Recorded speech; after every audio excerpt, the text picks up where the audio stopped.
cara belajar anatomi untuk orang pinter. Setiap kali kalian dapat belajar anatomi, entah itu di kuliah lah, entah dapat dari buku, itu harus ditutup. Kalau dapat dari buku, bukunya ditutup, slide-nya juga ditutup setelah kalian belajar, ingat ya.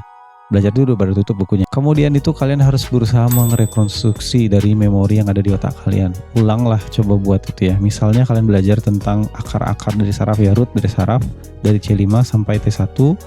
Itu kalian harus ulang konstruksi dari truncusnya buat panah gitu ya, divisionnya apa buat panah lagi, kordanya apa buat panah lagi, cabang-cabang terminalnya apa lagi. Itu harus kalian rekonstruksi sendiri dengan bukunya ditutup. Harus dilakukan seperti itu. Mengingat itu harus sangat harus dipaksa. Caranya bisa juga kalian hubungkan dengan relasi, misalnya korda mana ya yang menghasilkan nervus musculocutaneus, atau cabang mana ya, root mana yang berkontribusi ke nervus radialis. Setelah kuliah itu kalian bisa menggambar dari memori kalian, misalnya C5 sampai T1, terus kalian buat tanda panah upper, middle, lower trunk, kemudian buat panah lagi anterior, posterior division, buat panah lagi lateral, posterior, medial, chord, dan lain sebagainya. Nah, kalau misalnya kalian gagal mengingat, misalnya ya, cabang posterior chord itu apa ya?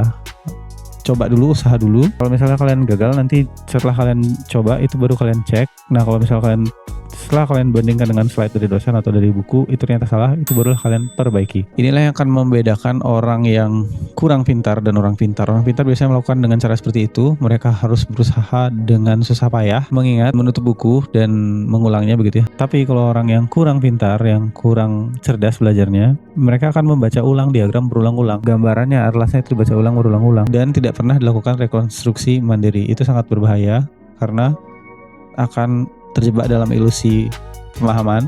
Kalian merasa bahwa kalian sudah tahu, sudah belajar, tapi saat dites nggak tahu apa-apa, bingung.